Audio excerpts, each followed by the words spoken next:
Mal sehen, was es zu sagen hat.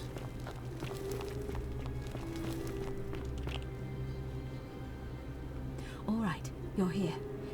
You were asking how I knew the young woman you met by the river was wearing a hood. Here, look down at the bottom of the baths. It's a little hard to make out in this light. If only we could see. Oh, what a marvelous lamp. But do you see it? Somebody waking up by a river in a forest to find a hooded figure with a coin. It's just as you described it, only your pronunciation is a little off. The name you heard wasn't Karen. It was C-H-A-R-O-N, as in Charon, the ferryman of the dead. Charon, who, in exchange for the right coin, helps the souls of the newly deceased cross the Styx, the river that separates the land of the living from the land of the dead. When I dragged you out of the river, I thought you were never gonna wake up. I checked your pockets for ID, but all I found was some loose change. Feels like I've spent my whole life in a dead-end job with an endless commute. Sorry if I sounded cagey, it's just that I don't always get the best reactions when I introduce myself. My name's Karen. I'm so sorry, my friend. I'm so sorry. I take it you know what this means. I'm afraid so. It's all starting to make sense. All these people whose last memory was running from the fires toward the river. It seems none of them escaped with their lives after all. Perhaps we should be grateful they don't remember their final moments. It also tells us that the Golden Rule is the work of Pluto, the god of the underworld, and why his epithet has always been Father of Riches. I know it's a lot to take in, and you look as if you have questions, so I'll try to answer them if I can. That was my first thought too. In the old stories, the underworld was where the souls of the deceased were taken. But it was also possible for the living to reach it without dying, if they were particularly fearless. So I'm afraid I don't know. I'm sorry. I keep forgetting you're not from here. If you were Roman, or even Greek, you would know these stories. Each of them is slightly different, whether the storyteller was Plato, Homer, Virgil, or Ovid. But they always involved the souls of the dead meeting a grim ferryman named Charon on the bank of a river. It was said that he'd help the new arrival cross, only if they could pay him with a coin, an obol.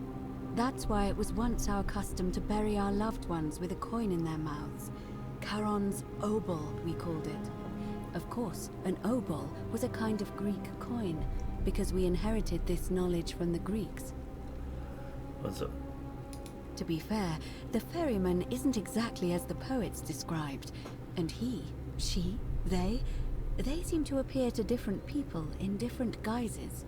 You say you saw a young woman named Karen with a hood, and I once heard Kabash mention a stranger in a ram headdress named Kerti, and Rufius described meeting a stranger named Kumut Tabal wearing an eagle headdress.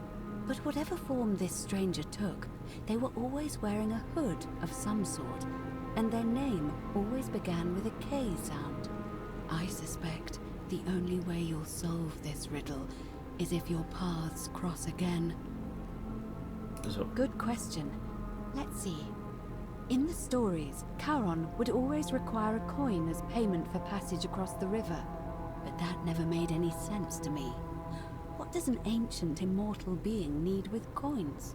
In our case, it seems Charon didn't take the coins we had. He or she merely checked we had one in our possession. So, maybe there's something special about the coins each of us had on us. That might explain why we wound up here, but so many others did not. No.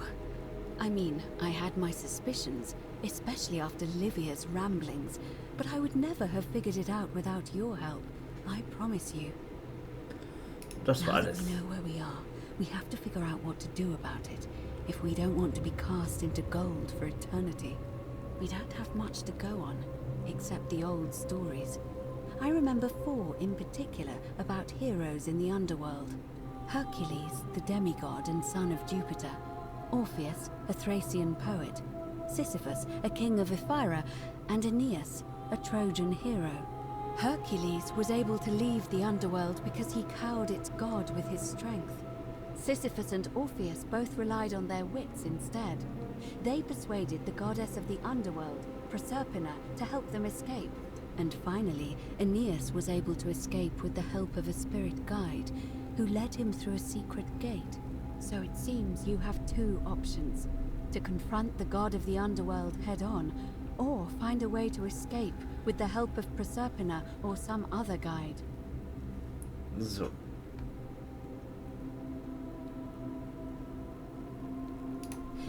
That option would be the boldest, but also the only way to learn the truth about the Golden Rule, and maybe even put an end to it.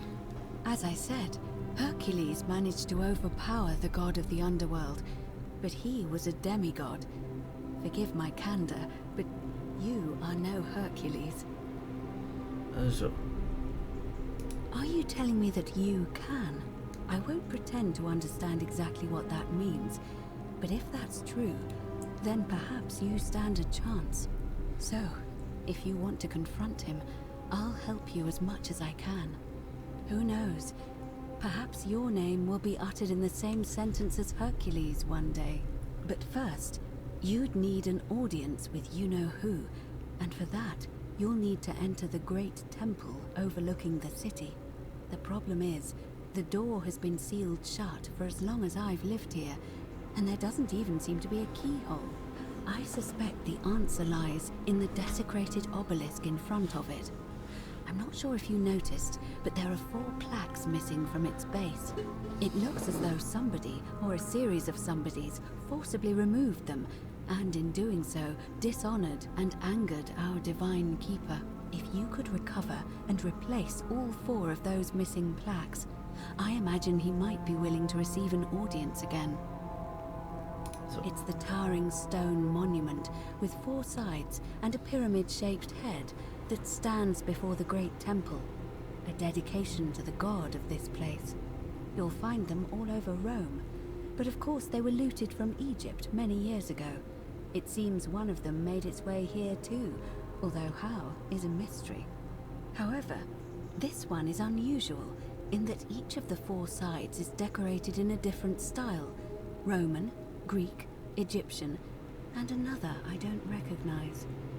That means you'll need to recover 4 different plaques: Roman, Greek, Egyptian, and a 4th, a mystery plaque.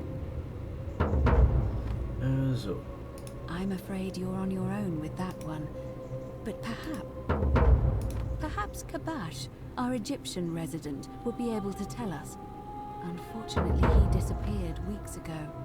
But I did hear Aurelia is peddling rumors about him at the tavern, so perhaps you could talk to her, or just take a look in his room.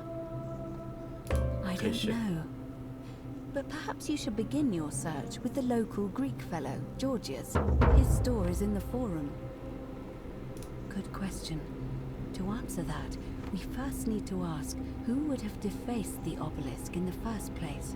It would have had the god's name engraved into it, so it may be that whoever desecrated it wanted that name to be forgotten. And there's only one group of people I know of. There's a cult in Rome that often argued there is only one true god. Theirs, of course. They've been known to start fires, as well as deface religious If I were you, I'd go looking for them. But I did hear a rumor they have a secret shrine somewhere in the city. Perhaps, if you could find that, you might be able to recover the Roman plaque. So,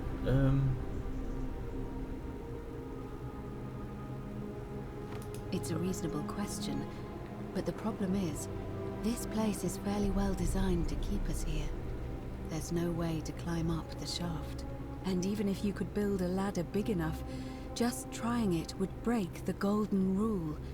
We know that, thanks to the writings left behind by those who've tried. All Romans try to avoid saying it, and the reason is quite simple. He might hear us. You may refer to him as Pluto, if you wish, but you'll only be calling attention to yourself. Do so at your own peril. So. Shh! Is everyone so blunt where you're from? Oh. That option would be the boldest, but also the only way to learn the truth about the Golden Rule, and maybe even put an end to it. As I said, Hercules managed to overpower the god of the underworld, but he was a demigod. Ja, dat had ik schon gesagt. I'll admit, so. But first, the problem... I suspect it Dat hadden we schon. As I mentioned, both Orpheus and Sisyphus were said to have persuaded Proserpina to help them escape, and Aeneas was guided to the exit. The problem is, those are the stories of a poet, a self-aggrandizing king, and a brawler about their own heroic deeds, so they should be taken with a grain of salt. First, Proserpina. What we do know about her is, well, it's a grim tale.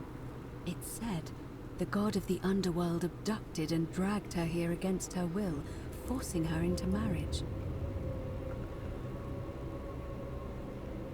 So. If the stories are true, then I suppose so.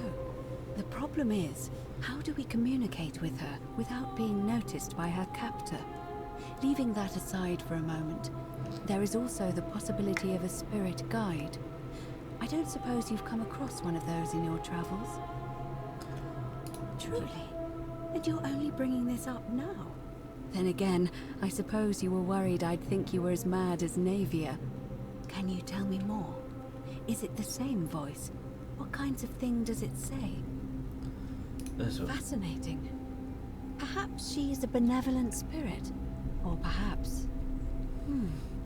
Perhaps you're hearing the voice of Proserpina herself. If she has indeed been abducted, it would make sense for her to speak in cryptic whispers to avoid detection. Tell me, has she told you anything that might lead you to the way out? Nog niet. I see. Well, let me know if you hear anything that might be a thread through this labyrinth. Goed, ik ben bereid. I would suggest, as for Livia, it seems she's been shouldering the weight of this terrible secret all this time. Perhaps it would comfort her to know she's not alone. So. Ich höre mich In any case, time may fortuna... Schwimmen.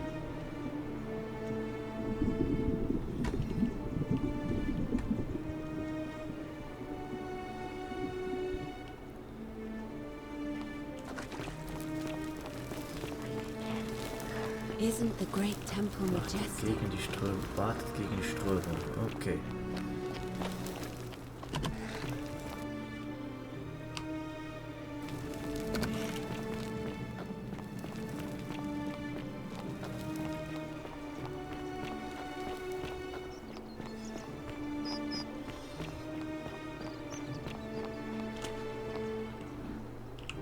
So. Erstmal Livia.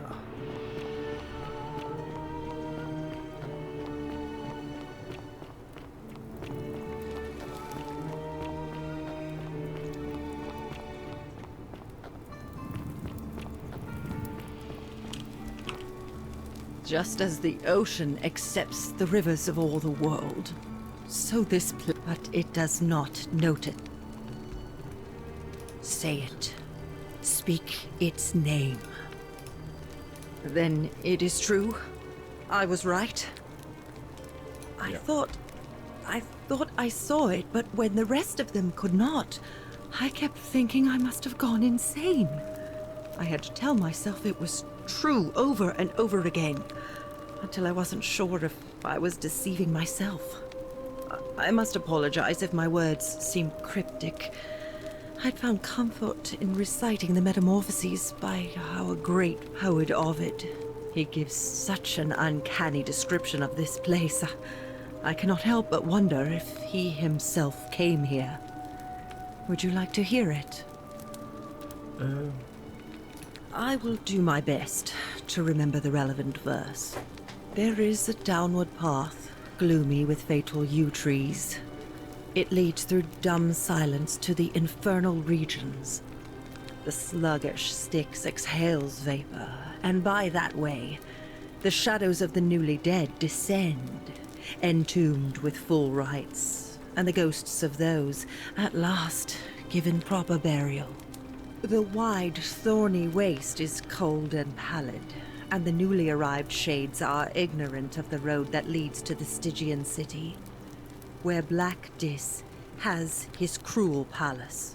As the ocean accepts the rivers of all the world, so this place accepts all the souls, and is never too small for any populace, nor notices the crowds that come. There the bloodless shadows wander without flesh or bone. Some crowd the forum, some the house of the ruler of the depths. Others follow their trades, imitating their previous lives. And still others incur punishment. I hope I have done it justice, and now we share a secret. It's as if you've lifted a great burden from my shoulders. Thank you, friend. I think I should rest. Gut, dann Ruhe es haben soll.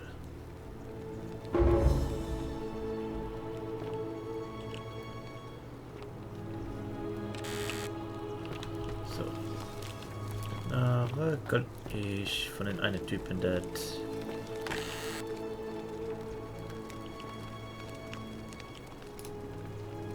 so für Poloschrein.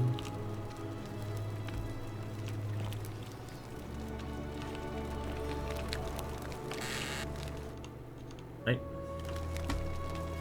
Einfach weggucken, wenn.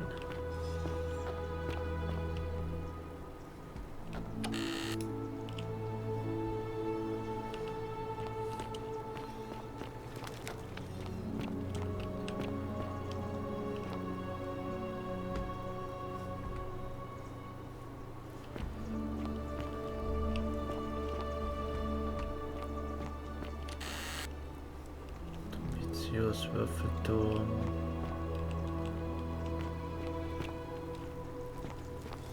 Wo sind hier noch mehr Wohnungen, die ich plündern kann?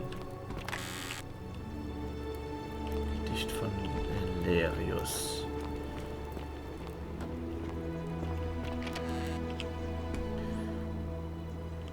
Flasche Fischsoße, ja, Garum.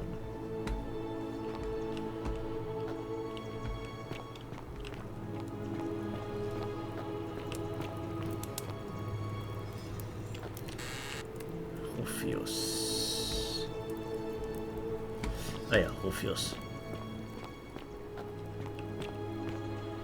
Ja, was hat wer von Kabash?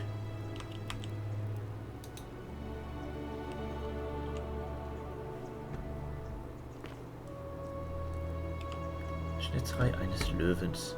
Da ist eine kaputte.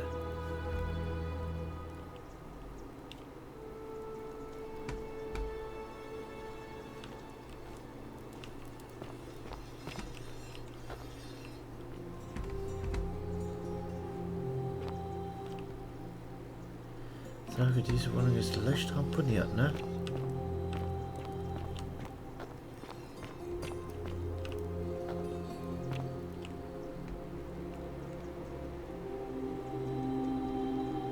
Back again. So. Not for a few weeks now. Last time I saw him, he was sitting at a table with Georgius, whispering about some job. I remember because they kept looking over their shoulders as if they didn't want anyone else to know. So, naturally, I hovered. The one word I kept hearing was vanishing. And then, the next day, Kabash just disappeared. Coincidence? I think not. Certainly. For Ted, there used to be a midwife here, Navia, but this place drove her mad as a... Fortunately for us, she locked herself in the... Scintilla, the magistrate's youngest. How can we trust him to govern a city? I heard Dacius has been offering a lot of money for a bone. Of course, Sentius banned all... Have you seen the way Rufius walks around staring at all the statues? But then, why does he have a collection of them in his room? I hear Galerius has a thing for Equitia, but of course she's a Festal priestess. If she sleeps with him, the magistrate will have to bury her alive. Why do silly boys always want what they can't have? I hear there are blasphemous cultists walking among us. You know, the ones that lit the fires last year? Some even say they have a secret shrine around... Whatever you... All right. So. Und der geheime Schrein ist, Leute, die Papiere irgendwo hinterm... Ding ist hinter dem Theater. Da muss man nochmals nachgehen.